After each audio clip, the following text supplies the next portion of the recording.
So the final games of the regular season upon us, is it time for Devin Vassell to put his best foot forward?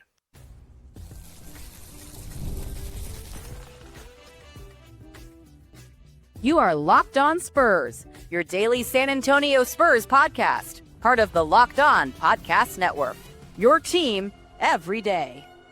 Happy Monday. Welcome back to Locked On Spurs, right on the Locked On NBA Network. I'm your host, Jeff Garcia, Spurs writer for Kansas City, San Antonio. Hey, I'm glad you're back, everybody. Y'all coming to your first and only spot for all things San Antonio Spurs. Make sure to subscribe over at the Locked On Spurs YouTube page, Kansas City Plus app, iTunes, Spotify. You know where to go. Locked On Spurs newsletter. See the description below if you're watching on YouTube. Click that link. It says Hello Spurs newsletter. Completely free. Sign up today. Hey, everybody, you got to go check out FanDuel. This episode is brought to you by FanDuel. Right now, new customers can get $200 in bonus bets when your first $5 bet wins. Go do that right now. What are we talking about today? We're going to put Devin Vassell in the spotlight. With just a little over 20 games left in the regular season, does he need to put his best foot forward, considering, he's not really, among the players that you would say are untouchable or close to it? Does he have to put, again, his best foot forward, considering this is a rebuild? We're going to get into all of that. Is he part of the foundation? Is he part of a big four in San Antonio? We're going to discuss that and more. And then preview tonight's game, Spurs, Mavericks. My God, those Mavericks.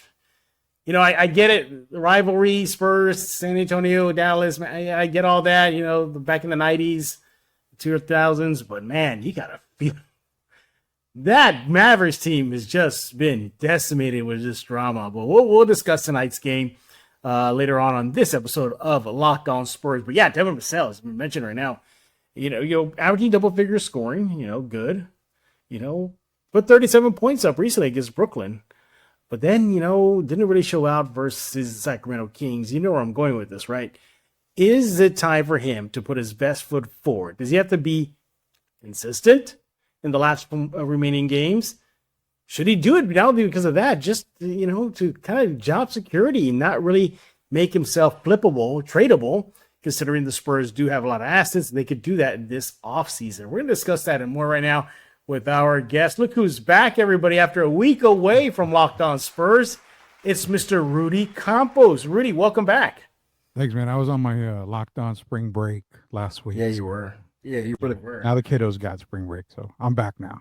You're back? All right. Well, since you're back, then might as well go in and play it then. Yeah, you go. That is right there. I don't know if you noticed, I don't have anything on the walls. My studio went from my old place to now a new part of the house that I'm in, so I got booted out of the old studio, so now I've got to decorate the walls. Who booted you out of your studio? I'm not going to confirm that it was my wife, but I will say she had a big part of that. So I bet she did. I bet. I'm not married, but I hear happy wife, happy life. Is that true? Yeah, that's the ultimate the ultimate rule to follow when being married. All right, there you go, single guys or non-married guys. Hear it straight from Rudy himself there. He has a lot of experience in that. Make sure to follow him on X at Sweep the League and check out his show, Sweep the League, on YouTube. We'll talk about that in just a few minutes. How you can subscribe, what he has cooking for everybody. Because I hear, what is that NFL thing coming up this week? What's that thing called? Oh, franchising tag and all that good stuff. So yeah, trades. A lot of weekend news has come out for the NFL. So this week you'll probably get a lot of stuff on Sweep NFL wise. So there you go. All right. Well, we'll talk about that in just a few minutes. But it's going to talk about today's topics. The first topic is going to be about Devin Vassell. And Rudy, let's just put him in the spotlight right now. There's only a little over 20 games left in the season. It'll be gone just like that. It'll finish fast. But in these final few games, something tells me that he needs to really show out. For the most part, he's been having a down season, but not really a down season, but it is a down season. He has his moments, 37 points against Brooklyn. He dropped 20 points recently. Let me pull it up real fast. Yeah, 20 points versus Memphis on the road and a loss. He gave you 20 points versus the Pelicans, but then you look, 9 points versus Houston on February 26th. He follows up that 37-point outburst with 10 points versus the Kings a couple of days ago. So you see where I'm going with this. He has a few games remaining where he needs to show out. He really, really does. And I think he needs to take advantage of not only the fact that Wemby's out, but he's kind of elevated now in the pecking order as far as offensive and defensive threats. Again, with Wemby out, you know it's going to be Fox, you know it's going to be Cass, but then there's Devin. He needs to really take advantage of this opportunity because he hasn't really shown he can be consistent. It feels like that is the name of the game when it comes to Devin. Can he be consistent? Can he do what he did against Brooklyn again? Apparently he didn't. Can he do it against the Pelicans? Oh, he didn't again. Do you think he's kind of on the hot seat to close out this season? Rudy, go ahead. You know, the thing with Devin Vassell is the contract that he has. It's a very friendly contract if you're looking to trade for another superstar, another star, like a big name type of player. But a lot of teams are looking at his play with the Spurs and thinking, I don't know if I want to trade for him right now because of the inconsistency. You're talking about pretty much all his numbers across the board down from the previous year. And, you know, even from shooting percentage to points per game, he was averaging 19 last year. He's only averaging 15.7 this year. Assists are way down by 2%, like I think by 50%. Wow. Oh, yeah. I mean, everything's down for Devin. Now you can say, well, it's Wemby. You've got Stephon Castle going a step further. But this was all happening, you know, technically before De'Aaron Fox as well, the inconsistency. And I remember in years past, Jeff, we've always questioned, have we seen everything we're going to get from Devin Vassell? Yeah. That's been the biggest question. I think it's answered now. We always questioned Keldon Johnson. And again, we saw the consistency by Keldon Johnson. We knew that he already probably hit his ceiling. I think we've seen the best out of Devin Vassell. You're not going to get consistent numbers out of him. Yeah. You're just going to get production from time to time. These last couple of games, I'll say this. If De'Aaron Fox does go get surgery early and misses the rest of the season, then I think that is where you're going to have to see Devin Vassell shine because, to be honest, unless he's moved in the offseason, he's going to be a part of the Spurs roster until the contract is up. Yeah, and then I'm glad you brought this up, you know, with Fox potentially shutting it down soon. If that does, that elevates him more in the pecking order where he'll have an opportunity to shine. And I know you say that you think that we've seen the ceiling of Vassell. I don't think so. I think there's still more there. You know, do you give him a pass this season because he did not have a full and complete off season because of the surgery he had? He was shelled for a while. Sure, you know, he brought it up himself too recently. Yeah. And, you know, but he even said that's still not an excuse because it impacted his confidence. He says, still not have my confidence. You know, I still can come out there and play confidently. And I think, I'm not the one who says this too. Even Coach Mitch Johnson said it. He gets in his head. He has an off shooting night, and then that's it. The wheels come off, and you know it's hard for him to get back on track. I'm glad he had that 37-point outing versus the Brooklyn Nets. That's great, but it was against the Brooklyn Nets. You know, they're a tank team. They're like, you're not going anywhere. And again, you know, you put up 37 points against an NBA team. That's still commendable. Good on you, Devin. And I thought that was going to be a springboard for him to carry into the game versus Sacramento, and it didn't. You know, he definitely had a night and day performance versus Sacramento. I mean, there were fans, you know, saying, "Well, here it comes again." You know, one day you're good, one day you're down. Do you ever feel like maybe he could be better suited elsewhere, where he's maybe not that guy, where he can just play his own game? So, you know, I think you're right. The idea of Devin Vassell going to another team might be suiting him better, but what team? I mean, you see him balling out against Brooklyn. He really did good against Memphis, who's a playoff team already. Yeah. It's those spurts, but the biggest thing with Devin is what team's going to want that contract if he has to, you know, be traded to? Sure. Yeah. And that's the biggest question mark that I think a lot of us have when it comes to Devin Vassell is what team is going to want him. Now, here's the thing, you know, we're looking at his contract right now, Jeff. I mean, he's married, what, like 20, I think it's 29 million coming into this year, 27 next year. Getting paid. Having the following. Yep. So, I mean, let's be real. Coming up with free agency, can you get another player at that position for less? I mean, you're talking about the potential of Duncan Robinson maybe being available, who's a shooter, who's a more consistent shooter. You've got a veteran like Chris Middleton, because he should be a free agent this upcoming season. I doubt he stays in Washington. You even got young guys. You know, Jaime Jaquez is going to be coming off of a rookie contract. If they don't pick that up, you've got that as well. Kelly Oubre, who we've seen put up some numbers from time to time. You've got a lot of small forwards that could kind of fit that role of Devin Vassell probably at a cheaper rate. So I think if he goes somewhere, it's going to be via trade. The one trade everybody points to in the offseason is going to be Kevin Durant. Yeah. You know, he makes a lot of sense for Phoenix. The numbers work. They're going to get a younger guy. They're going to get a guy who can score, but not consistently, as obviously Kevin Durant. But if Phoenix decides to blow it up, then that could potentially be a person that goes in the Durant trade. So I think he fits some NBA teams out there. Which ones? Honestly, it's just ones that kind of need that Chris Middleton type of player, a guy that can score from time to time, can put up some good numbers, but can be productive, you know, with a couple of superstars around him.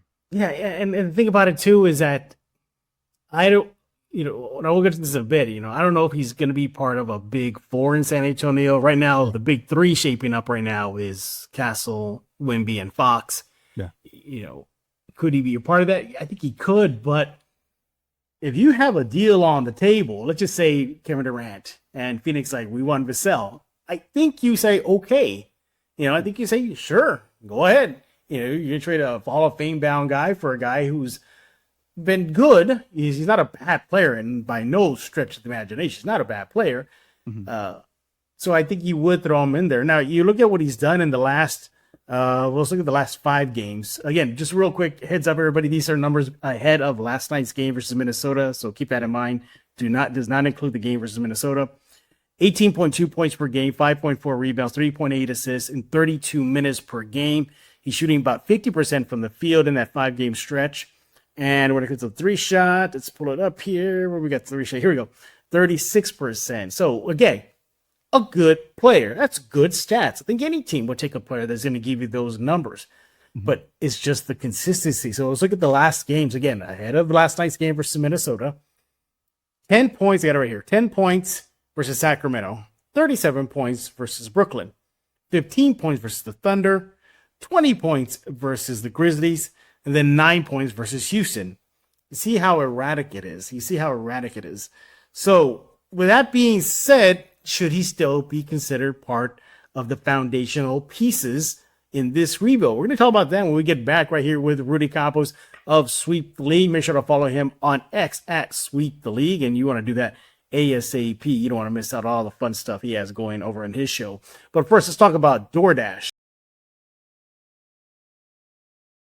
NBA fans, get ready. They swoosh, you say.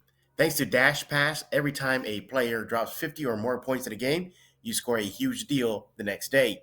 It's simple. When a player scores 50 or more in a game during the 24-25 NBA regular season, Dash Pass members get 50% off an order, up to $10 off the next day from noon to midnight.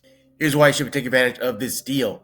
Game day feast. After an epic 50-point performance, celebrate your ordering wings, pizza, burgers from your favorite spot delivered straight to your door. Late night cravings, whether you're staying up late watching highlights or just need a midnight snack, use Dash Pass to grab something delicious while saving big.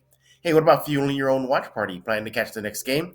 Order your go-to snacks and meals at a discount and get ready for more high-scoring action. Lunch on the go? Need a quick and easy lunch the next day? Dash Pass gets your favorite meals with $0 delivery fee, reduced service fees. Plus, now you save even more with this exclusive NBA offer. Sign up for Dash Pass and be ready to save. When any player scores 50 or more in a game, Dash Pass members get 50% off the order the next day. That's $10 off. Use promo code NBA50 from noon to midnight after a 50-point game on eligible orders at participating merchants. Must have an active Dash Pass account. Terms apply. Visit DoorDash to learn more. Oh, hey, this is Morty Smith and Hot Cheese. You are listening to Locked on Spurs with Jeff Garcia. Hot Cheese. We're back right here on Locked On Spurs with Rudy Campos of Sweep the League, kicking us off here on a Monday right here on Locked On Spurs. We missed you all last week. We did. We missed you here. By the way, everybody, for the record, there were chances for Rudy to come on. There were. It's just scheduling issues came up, and then because I had kind of a heavy audio-only shows last week, I kind of felt like, well, you know, I shouldn't be keeping that up. It would have been like maybe 3 or 4 last week, so that I would have gotten we got a little we got attention to the wrong people, so we had to push that back a bit. But we're glad you're here, nevertheless. Again, follow him on X at Sweep the League. And we're talking about Devin Vassell. He doesn't need to show out in the final few games. So far, we're thinking he needs to. He needs to show that he could be a part of the foundation. But Rudy, could he be part of a big four? Is he close to that untouchable status? Your thoughts? Untouchable, no, because if the right trade comes along, it doesn't necessarily have to be Kevin Durant. It could be just the right trade overall. Yeah, exactly. Spurs. He's going to be a vital piece if it comes to any trade package, no matter who it is. But ultimately, like I said, I think with the contract, unless they can't, get a player that's, not even equal, just to make the numbers work. If they can't make anything happen, he's going to be a part of the Spurs, and that's first and foremost. Is he part of a big four?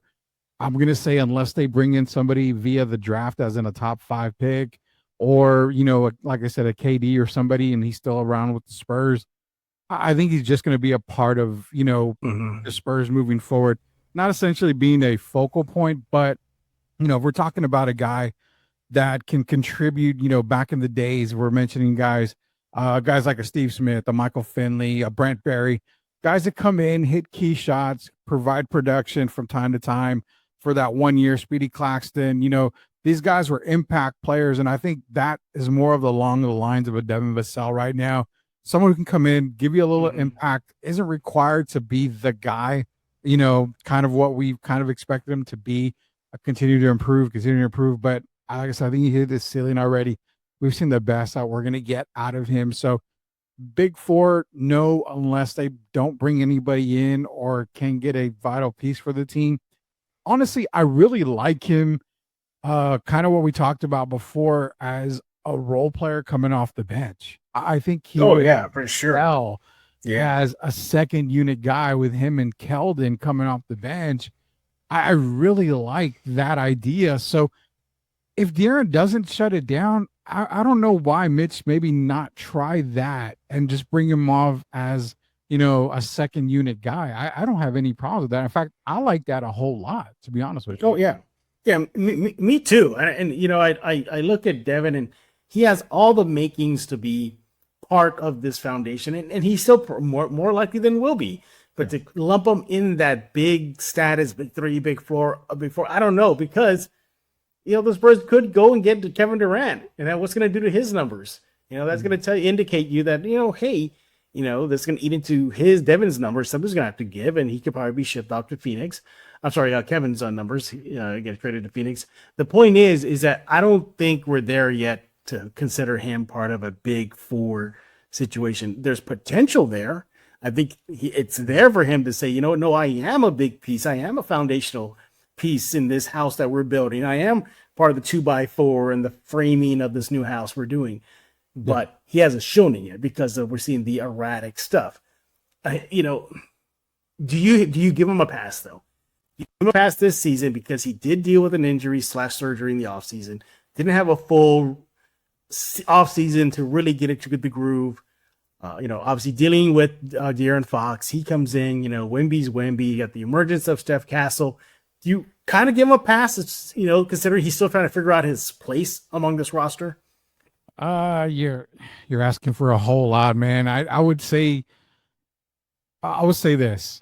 After his second year in the league, how many more passes can we give him? I mean, are we still holding out hope that he's going to be the player that we all want him to be, the two-way player, the Scottie Pippen, comparisons that were given to him in the beginning? You can't really keep saying, well, we'll give him a pass this season because he didn't do really well last season.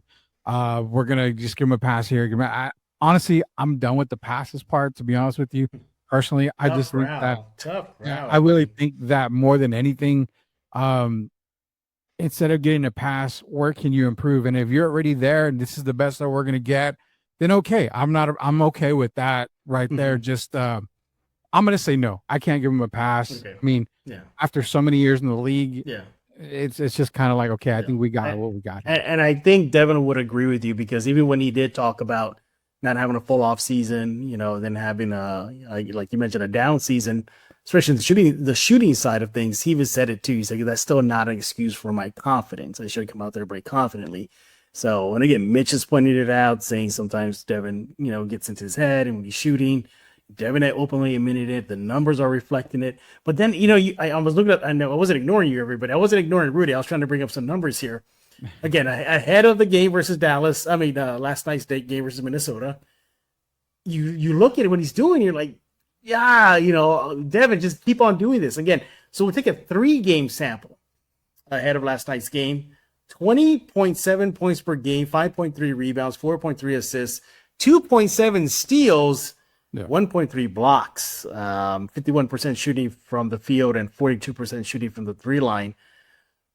He's a minus 1.3 in those 3-game span.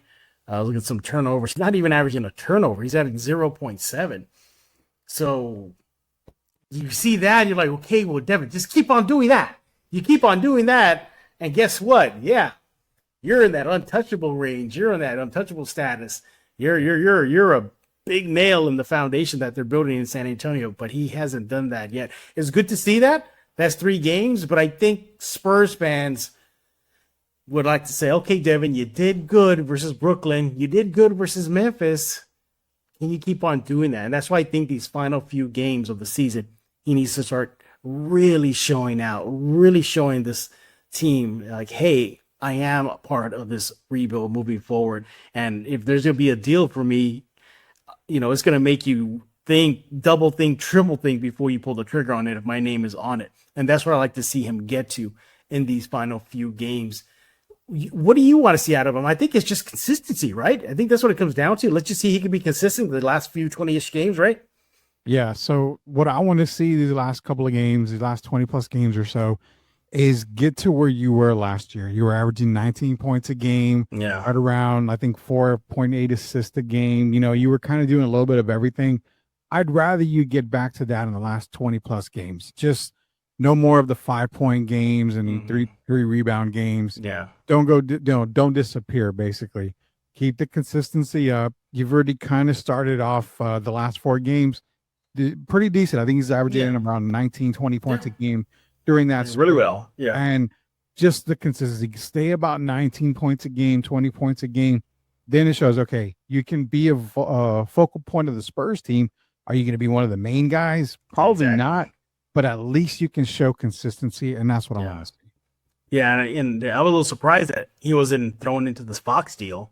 I really thought him or Keldon or maybe both were going to be part of that trade, and he wasn't. So, and I think ultimately, I think Sacramento just said, no, we want a star player in our return, and keeping out Levine, who's been balling out for them. My goodness, he's been balling out for them. Just incredible.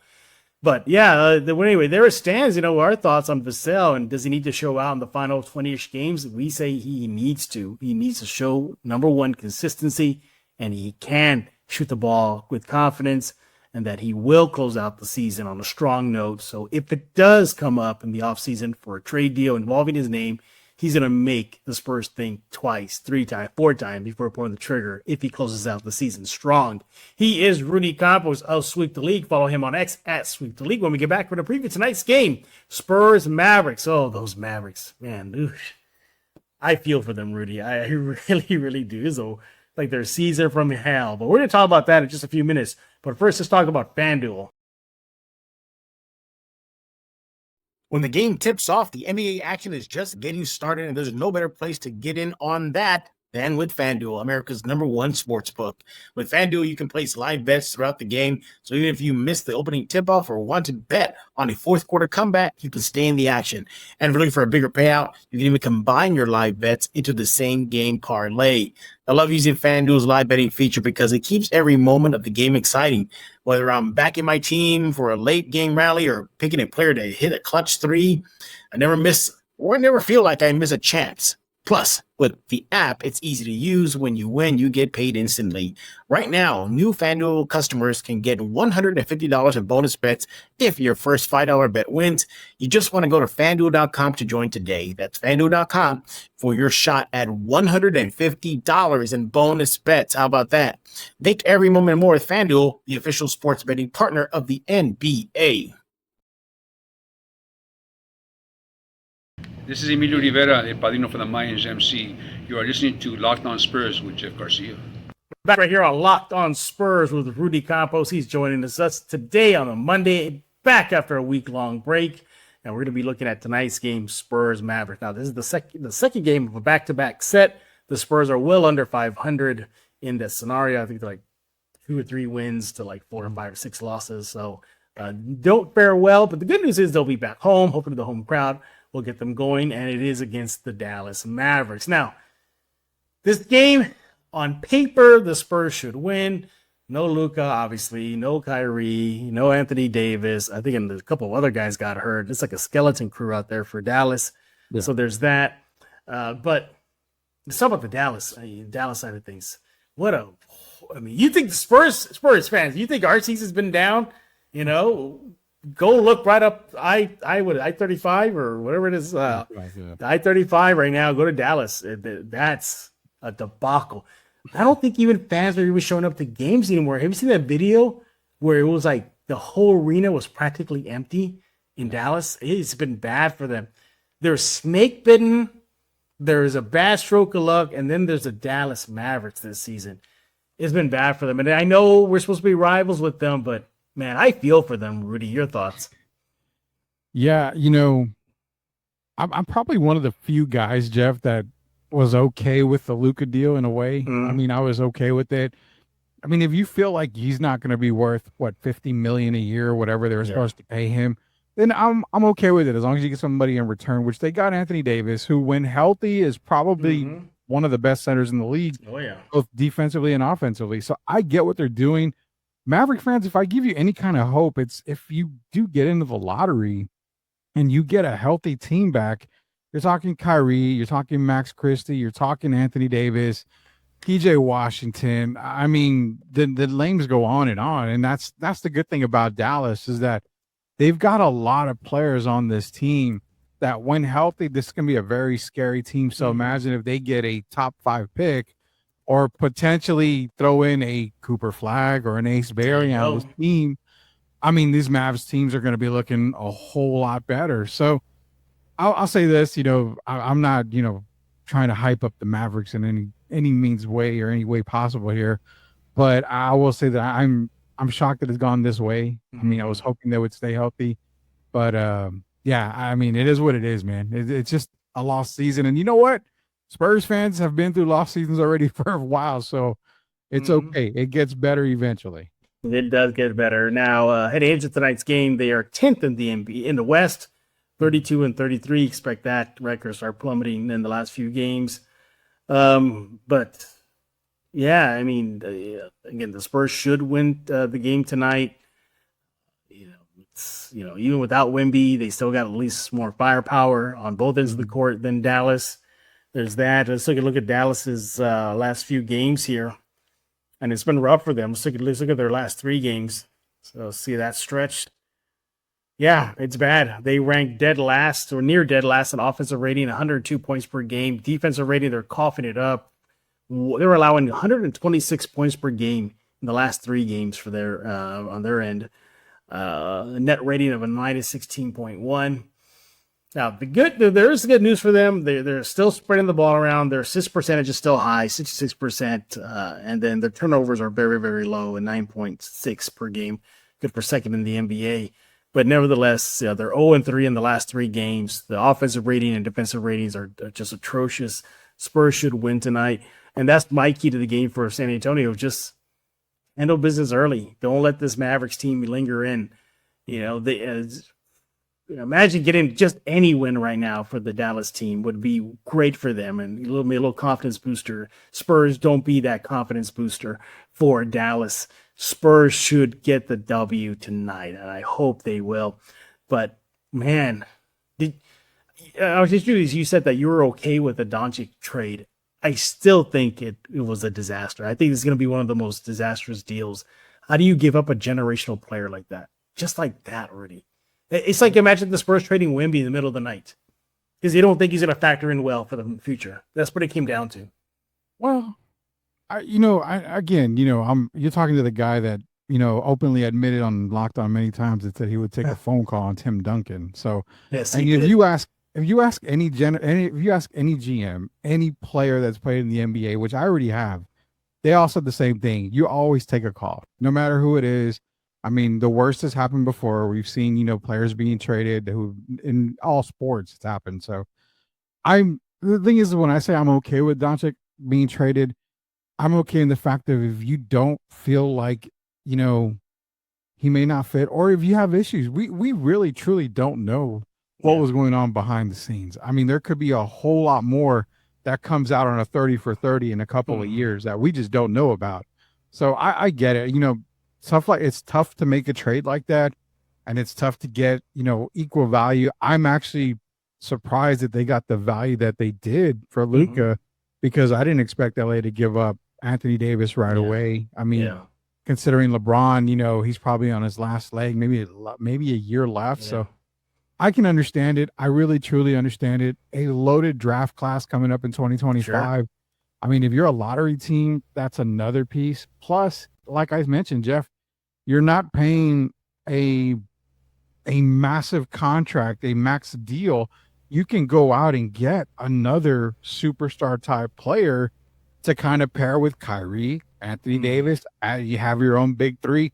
They could be, I mean, for all we know, Giannis could be on the block and he could be in Dallas. I mean, it opens you up to a whole lot more. So I'm looking at the positive side. I understand it hurts, but like you mentioned, trading Wemby, that obviously won't happen unless he kind of pulls a Kawhi type thing and says, I want out of here, which I don't ever see happening.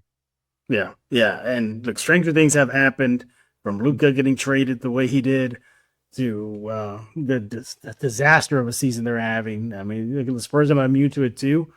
Wemby got shut down for the season, pop medical issue. So it's been a weird season, but the Spurs and Mavericks, but I think Dallas, man, just rough. They come into the season with high hopes, Kyrie and Luka and Derek Lively and finals appearance. Yeah, finals appearance, and then just see it all just cut like that, just severed so fast. So we'll see what Nico Harrison has planned for that team moving forward.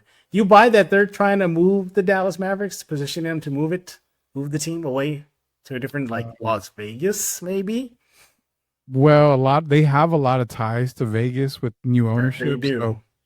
So let's put it this way. I wouldn't put it past I know it being talked about behind the scenes. And of course, but at the same time, if you're planning to move a franchise, then you want to move with a player like Luka Dončić because that's how it is right away. Yeah, so you don't want to water down the franchise, not saying in a bad way, but that would have made more sense. I think now the possibilities are there. I mean, Mark Cuban was keeping them in Dallas. He's not, he has no stake in it, whatever. I'll say this. I think we're going to see maybe rumors of a team being moved probably within a couple of years. And so, I wouldn't be surprised if San Antonio is one of them. I'm not saying that. I came out of your mouth, not mine. So I'm not saying that it would be San Antonio be one of them either. I never mentioned. They're just rumors, everybody. They're just rumors. Just rumors. Remember, it wasn't back in the 90s. I think the Malou brothers were interested too in the Spurs, weren't they? Yeah. Sure. They were, yeah. I'm not trying to start any fires here, everybody. No, I'm not. I'm not trying to start fires of relocation. Just saying I wouldn't be surprised if the Spurs were one of the teams. Of relocation, would the Spurs be relocated? Look at Dallas and Las Vegas and Seattle and all that stuff. Well, we'll cross that bridge. Hopefully, we never cross that bridge in San Antonio. But we'll leave the conspiracy theories for Sweep the League. Rudy, tell us what's going on with Sweep the League. Yeah, so for Sweep, we've got a lot to talk about. As everybody can tell, this past weekend, a lot of NFL news. DK Metcalf being traded, Devontae Adams signing with the Rams. There's just a ton of NFL news for us to get into. We're going to get into that Also, we'll be breaking down more Spurs as they head into the final stretch of the NBA season. And surprisingly, we've been on the LeBron talk for a while last week, and I don't think we're going to continue it this week. We're going to go diving into more as in why Jason Tatum is the most undervalued player, overlooked player in the NBA. He is absurd to even think. Yeah, he about is. that. But I think it may be a little bit of the Tim Duncan syndrome with him. you know what, Jeff? You said that, and that's what we talked about over last week on our group chat. He's exactly getting the Tim Duncan treatment, and it's terrible. It's terrible. Yeah, that's right. That's right. Go check out Sweep the League on YouTube at Sweep the League, and let Rudy know your thoughts by following him on X at Sweep the League on his takes on this episode of Locked On Spurs and so much more. Rudy, we missed you, but I'm glad you're back to kick us off here for the week here at Locked On Spurs. Again, follow Rudy on X at Sweep the League, and make sure to subscribe to Locked On Spurs. Don't forget your favorite podcasts: iTunes, Spotify, Kens 5 Plus app, YouTube. Check out the Locked On Spurs newsletter in the description below. There's a link there. It says LO Spurs newsletter. Click on that. Free. It's a free thing. Sign up today. So we'll be back tomorrow talking all things Spurs. I think Raul Dominguez is going to be joining us again. We'll hear what he has to say, what he's been up to, and so much more. But for Rudy Campos, I am Jeff Garcia. We're going to put a lock on this episode of Locked On Spurs.